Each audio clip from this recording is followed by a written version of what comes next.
Paysage de béton, aliments produits à la chaîne, prospérité tirée des matières premières, lumière provenant de milliards d'écrans, nous, les humains, empiétons sur notre environnement comme aucune autre espèce. Là où la vie était autrefois rythmée par la nature, c'est nous qui désormais donnons le tempo. Et pourtant, nous aspirons de plus en plus au silence, aux grands espaces et aux étendues sauvages. Nous voulons vivre en harmonie avec la nature, comme avant. Mais était-ce vraiment le cas ?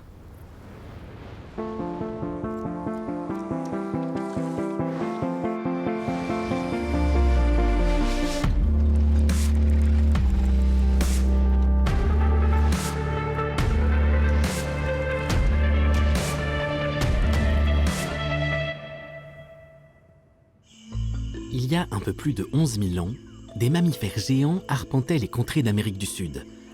Paresseux de 6 mètres de long, ongulés pesant 2 tonnes, ours gigantesques.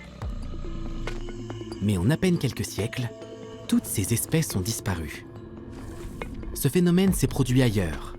En Eurasie et en Australie, il y a 50 000 ans. En Amérique du Nord, il y a 12 000 ans. À Madagascar, il y a 2000 ans, et en Nouvelle-Zélande, il y a 700 ans. Et mystérieusement, cette extinction massive commence toujours peu après l'arrivée d'une nouvelle espèce, nous. Depuis des décennies, un débat très animé oppose ceux qui pensent que l'humain est directement responsable de cette extinction et ceux qui pensent qu'elle est principalement due au climat. Je crois qu'en général, les deux facteurs vont de pair. Et vu sous cet angle, oui, l'humain a éliminé de nombreux animaux. L'archéologue Nicholas Conard étudie notre rapport à la nature à une époque qui n'a produit aucune trace écrite.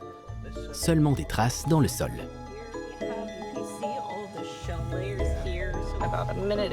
Je viens de trouver ce minuscule fragment d'os. Super! Tu as de très bons yeux. Ici, dans l'est de la Basse-Saxe, une ancienne mine à ciel ouvert offre un aperçu unique sur la façon dont nos proches parents, les Néandertaliens, dépeçaient autrefois la carcasse d'un éléphant de forêt. Il existe des preuves irréfutables. Nous avons découvert 57 petits objets en pierre qui ont, en partie, servi à découper l'animal. Les Néandertaliens ont vécu en Europe pendant plus de 100 000 ans. Ils partageaient le continent avec d'autres grands mammifères, tels que les éléphants de forêt, les mammouths et les ours des cavernes. Les Néandertaliens ne posaient pas de problème particulier. De temps en temps, ils tuaient un ours des cavernes et s'en servaient pour s'habiller, par exemple, ce qui était bien sûr extrêmement important pendant la période glaciaire. Mais on constate qu'avec l'arrivée de l'être humain moderne, assez rapidement, environ 10 000 ans plus tard, les ours des cavernes ont disparu. Homo sapiens s'adapte si efficacement à diverses niches écologiques qu'il ne reste souvent plus de place pour d'autres grands mammifères. L'habitat des ours s'est réduit à mesure que les humains modernes devenaient de plus en plus nombreux. Les ours ont été marginalisés, ont disparu ou sont partis. Et on observe un phénomène similaire chez les mammouths. On a tendance à croire qu'à l'âge de pierre, les humains exploitaient les ressources de la nature de façon raisonnée. Eh bien, ce ne serait pas vraiment le cas. Il arrivait souvent que de grandes quantités d'animaux soient tués et soient à peine utilisés. Parfois, les chasseurs ne prélevaient que le meilleur. Ils faisaient souvent ce qu'ils voulaient. À première vue, on pourrait donc penser que l'humain et la nature ont toujours été en guerre. Mais ce n'est pas si simple. En fait, nous ne sommes pas la seule espèce responsable de l'extinction d'autres espèces. Il y a environ 2,8 millions d'années, les continents nord-américains et sud-américains se sont rejoints. Et très vite, les mammifères nord-américains ont supplanté les marsupiaux du Sud. Autre exemple, il y a 2,5 milliards d'années, les cyanobactéries ont découvert la photosynthèse et inondé l'atmosphère d'oxygène. Ce qui est devenu plus tard la clé de l'apparition des animaux a transformé la Terre en un enfer inhabitable pour de nombreux êtres vivants. Le succès évolutif d'Homo sapiens a donc peut-être été fatal aux ours des cavernes et aux mammouths, mais il n'a rien d'anormal. Dans un passé très lointain, il n'y avait que la nature. Les humains, les hominidés en général, les animaux, les oiseaux et les plantes en faisaient partie. Pour la plus grande partie de l'histoire de l'humanité, il n'y a donc pas lieu de se demander si nous vivions en harmonie avec la nature ou pas, puisque nous y étions pleinement intégrés. Le changement intervient avec un bouleversement de notre mode de vie. On a toujours utilisé les plantes et les animaux pour survivre. Ça a toujours été le cas, et pas seulement pour les humains, c'est normal. Ce qui est intéressant, c'est qu'à la fin de la période glaciaire, il y a environ 11, 10, 9 ou 8000 ans, selon l'endroit où on se trouve, on constate que cela prend une nouvelle dimension. On ne se contente plus de planter et de récolter, on sélectionne. C'est le début d'une nouvelle relation entre l'être humain et la nature. Il ne se contente plus d'observer, il modifie la nature de manière ciblée. Une caractéristique qui lui est unique. Au plus tard, avec l'apparition de l'agriculture et de l'élevage, cette intervention dans la nature, si on peut l'appeler ainsi, devient réelle. L'humain commence à façonner activement les végétaux et les animaux. Et en se mettant à remodeler la nature à son idée, l'être humain commence à se démarquer d'elle. Ce qui était auparavant un vaste monde naturel se divise désormais en plusieurs catégories. Utile, sauvage, toxique, comestible, apprivoisé et dangereux. Au fil des millénaires, cette classification devient partie intégrante de notre vision du monde. Il y a plus de 2300 ans, le philosophe Aristote établit une hiérarchie du vivant dans laquelle chaque élément est répertorié selon sa perfection. Tout en bas, les pierres, puis les plantes, au-dessus, les animaux, et tout en haut, l'humain, pensant, doué de raison, supérieur.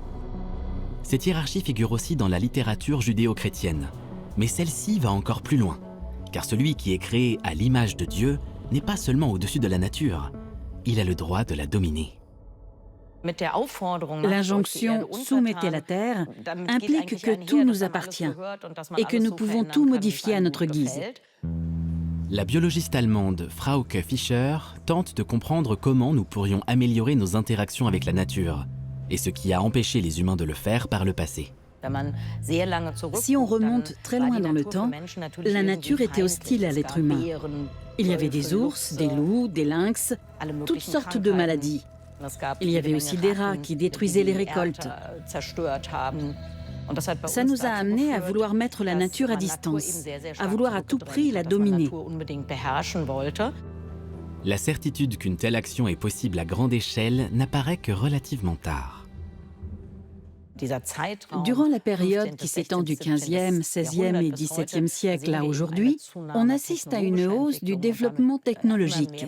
Il y a donc de plus en plus de possibilités d'intervenir dans la nature afin de simplifier considérablement l'agriculture, l'élevage, le transport et le commerce.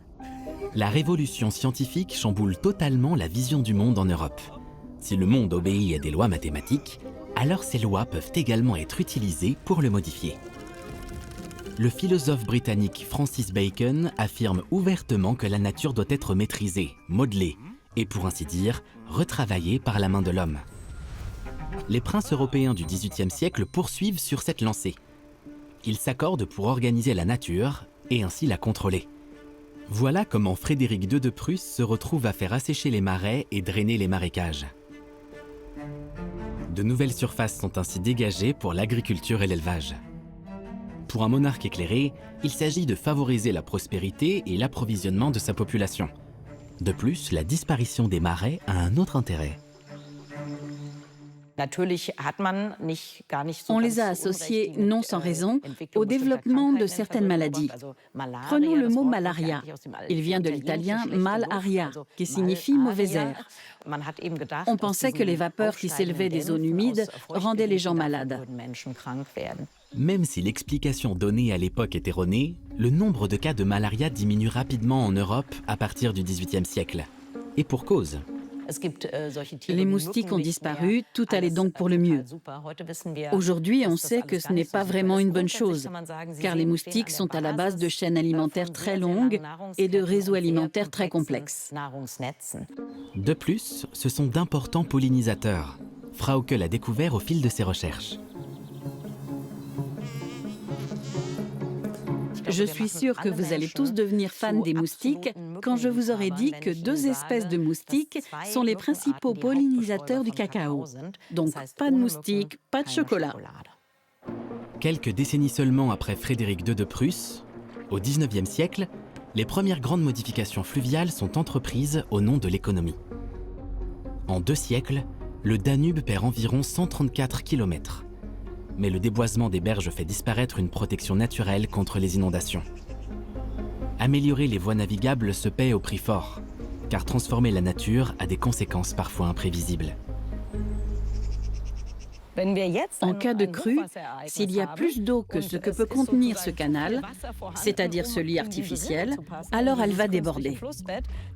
Et ce ne sera plus dans des forêts alluviales naturelles, qui ont presque entièrement disparu, mais là où les humains ont construit les habitations, installé les cultures, aménagé les routes et les complexes industriels, avec les dégâts que cela implique pour les infrastructures. Les forêts alluviales font office de protection naturelle contre les inondations. C'est ce qu'on appelle un service écosystémique. La nature travaille pour nous. Elle assure la fertilité des sols, purifie notre air et nous protège. Et ce, gratuitement. Ce n'est pas seulement le cas des forêts alluviales, mais de tout ce qui compose la nature. Et ces services écosystémiques peuvent être évalués en termes monétaires. Si on rémunérait les abeilles mellifères au salaire minimum, un pot de miel coûterait environ 300 000 €. En réalité, nous ne payons rien ni aux abeilles, ni aux rivières, ni aux forêts. Mais sa plus grande prouesse économique, la nature l'a accomplie il y a déjà des millions d'années, en stockant l'énergie solaire dans le sol sous forme de charbon, de pétrole et de gaz. Depuis la révolution industrielle des XVIIIe et XIXe siècles, la prospérité mondiale a explosé, alimentée par l'énergie fossile disponible gratuitement. Et dans le même temps, la vie des êtres humains s'est à nouveau radicalement éloignée de tout ce qui est naturel. L'industrialisation a d'abord entraîné un afflux massif vers les villes. Les gens ont adopté un rythme de vie artificiel. Désormais, au lieu d'être réveillés par le chant du coq, ils l'étaient par une sonnerie. Ils allaient ensuite travailler par équipe à des horaires fixes, quelle que soit la saison. La journée de travail commençait et se terminait dans l'obscurité. Tout à coup, on s'est mis à suivre tous ces principes imposés.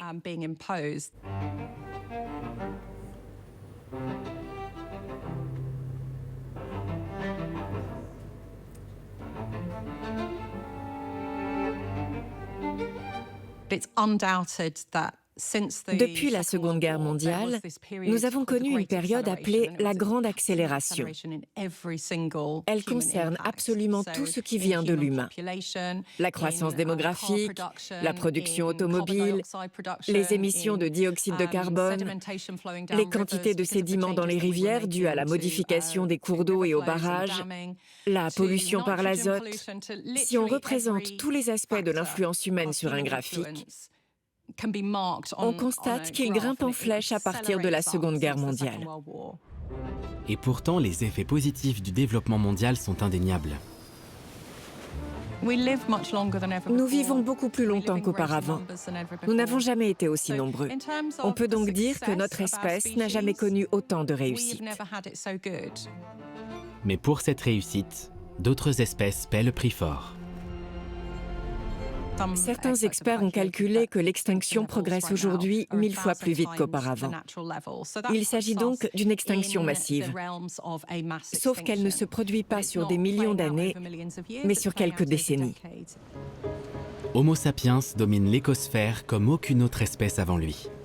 En 150 ans, nous avons modifié l'atmosphère plus que tous les processus naturels depuis la dernière période glaciaire. Nous sommes le mammifère le plus répandu au monde. Et les animaux que nous élevons pèsent à eux seuls 16 fois plus que tous les mammifères terrestres sauvages réunis. Mais notre parcours depuis le début de l'agriculture mène-t-il inévitablement à l'exploitation totale de la terre? Certaines traditions ancestrales boliviennes montrent qu'une autre voie est possible. Les 3 plus grands peuples autochtones de Bolivie sont les Quechua, les Aymara et les Guarani, qui vivent dans différentes régions et différents milieux. À leur manière, ils partagent tous la même croyance, à savoir le respect de la vie. La militante écologiste Daniela Gutiérrez est d'origine aymara. Son peuple vit depuis des siècles sur les hauts plateaux sud-américains. Lorsque le conquistador espagnol Francisco Pizarro et ses hommes atteignent les Andes au XVIe siècle, ils découvrent non seulement une nature sauvage, mais aussi des systèmes de gestion de l'eau complexes, avec des canaux d'irrigation, des terrasses agricoles et des réservoirs. Les Aymara ont su tirer parti de la pente naturelle des montagnes pour répartir l'eau de manière uniforme sur leurs terres cultivables. Ils dirigent l'eau de fonte à l'intérieur du sol pour qu'elle remonte à la surface plusieurs mois plus tard. Un principe durable dans tous les sens du terme, puisqu'il fonctionne encore aujourd'hui. Ce qu'on appelle aujourd'hui durabilité existe ici depuis la nuit des temps. Nos ancêtres vivaient en véritable symbiose avec la nature. Cette cohabitation est profondément ancrée dans les traditions des peuples andins et influence leur rapport à la nature. Car celui qui prélève des ressources pour subvenir à ses besoins doit à son tour rendre quelque chose, dans un esprit de réciprocité. Cette philosophie est mise en pratique dans des rituels séculaires, avant chaque semis, à chaque récolte, dans chaque remerciement à la terre-mère, la Pachamama, comme on appelle ici la nature. Terre-mère, nous te demandons pardon. Permets-nous de te faire ce cadeau pour que nous puissions toujours rechercher le bien-être de notre famille en harmonie avec la biodiversité. La Pachamama est notre terre-mère, la nature à l'état pur. Elle nous donne la vie, elle crée, elle nous offre tout. Nous aussi, nous sommes la Pachamama. Nous portons en nous cette essence vivante et connectée. Car la terre donne, mais seulement si on la respecte. Ce principe d'échange s'applique également à certains secteurs de l'économie. Les commerçants des marchés de gros s'entraident en partageant les frais de transport, par exemple, ou en se prêtant des produits. Au lieu de se faire concurrence, ils misent sur la confiance. Dans certaines régions économiques de la Bolivie, on croit en la solidarité. Quand des personnes sont dans le besoin, la communauté les aide afin qu'elles puissent retravailler et nourrir leur famille. Lorsque tout le monde va bien, la communauté ne s'en porte que mieux. C'est un mode de vie qui repose sur l'harmonie et la réciprocité. Au début du XVIe siècle, deux visions du monde on ne peut plus différentes s'affrontent. Lorsque les colons sont arrivés, ils ne considéraient notre pays que comme une source de richesse. Nous, en revanche, nous les avons vus comme des envahisseurs venus nous piller, ce qui a provoqué une forte résistance. Lorsque les Espagnols atteignent les côtes de l'actuel Pérou en 1532, ils sont accueillis par les autochtones avec des cadeaux, en signe de respect et dans le cadre d'échanges sociaux. Mais les Espagnols interprètent à tort ce geste comme une soumission et une invitation à se servir sans restriction. Pour les autochtones s'ensuit une sanglante période d'exploitation. Mais bien que l'Empire Inca ait été victime de la conquête espagnole, les principes fondamentaux des peuples andins ont survécu. Si nous comprenons que nous faisons partie de la nature, nous ne pouvons pas en être propriétaires. Nous ne pouvons pas posséder ce dont nous faisons partie. Summa Camania, ou en espagnol Buen Vivir, est le principe d'une vie bonne pour tous, en harmonie avec la nature, la communauté et soi-même. Le principe du Buen Vivir est inscrit dans la Constitution bolivienne en 2009, sous le premier président autochtone Evo Morales. Dès lors, les droits s'appliquent non seulement aux êtres humains, mais aussi à la nature. Tenemos dos caminos. Muere el capitalismo o muere la madre tierra. Por supuesto, hermanas y hermanos, aquí estamos por la vida, por la humanidad y por los derechos de la madre tierra. Mais la corruption et le capitalisme ne disparaissent pas pour autant. Le fait que la Bolivie ait été le deuxième pays avec le plus grand déboisement de forêts primaires en 2024 est très douloureux pour nous qui travaillons pour notre terre. En Bolivie, les incendies ont détruit une superficie équivalente à celle de la Suisse. Les forêts tropicales continuent d'être défrichées et brûlées pour créer des terres agricoles et des pâturages.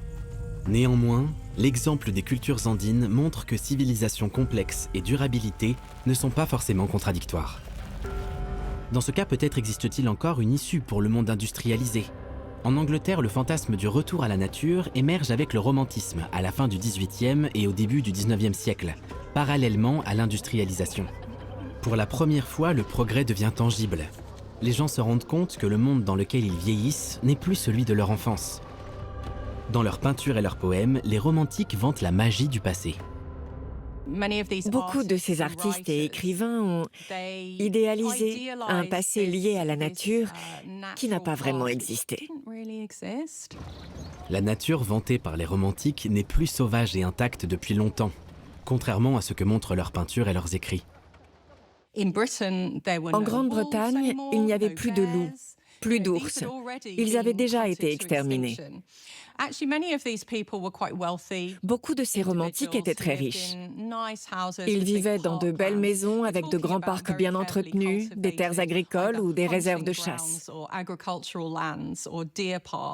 Ils faisaient référence à un monde que l'humain avait déjà profondément transformé.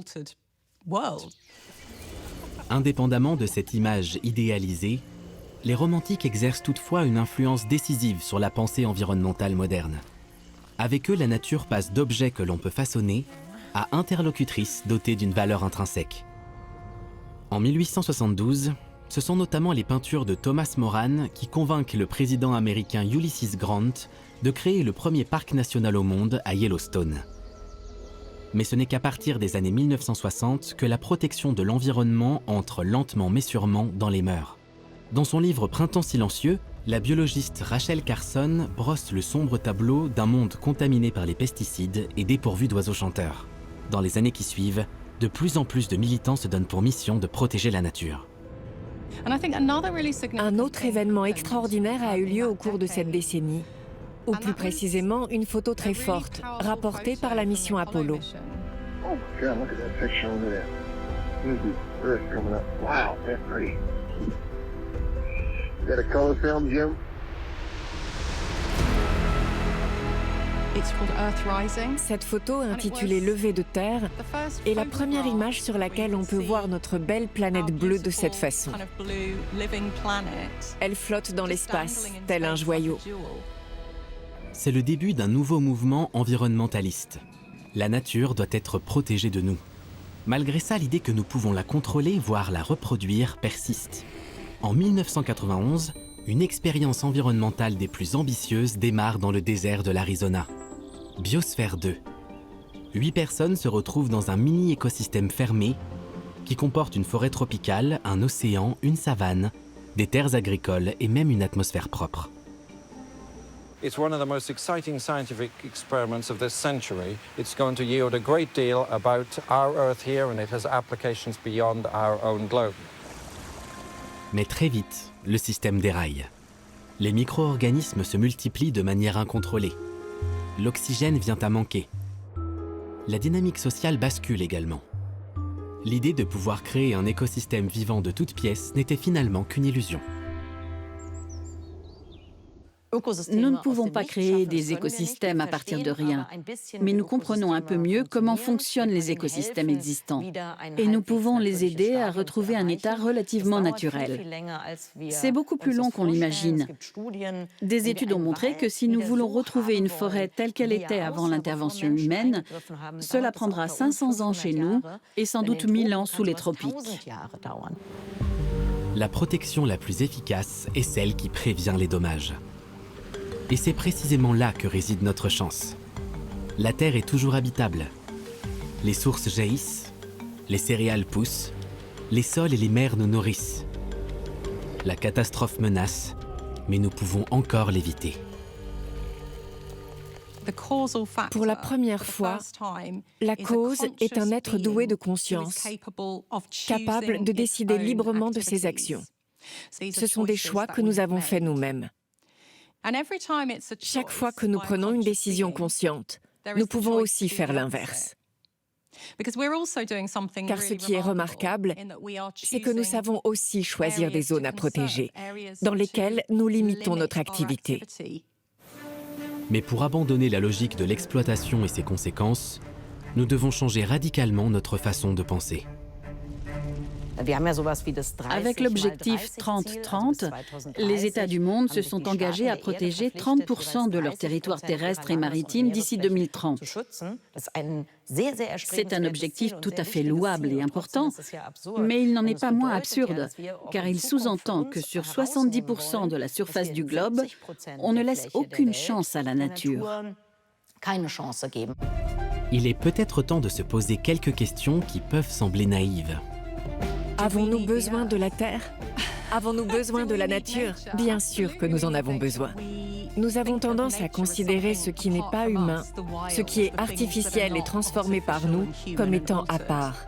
Mais nous faisons partie intégrante de la nature. Nous ne sommes qu'une espèce de singe. Pour imaginer une vie en harmonie avec la nature, il ne suffit pas de se tourner vers le passé. Car bien plus qu'un retour en arrière, c'est une véritable réorientation qui est nécessaire. Il s'agit d'honorer l'ancien et de façonner le nouveau de manière responsable. Et de reconnaître que nous sommes nous-mêmes depuis toujours les enfants de la nature.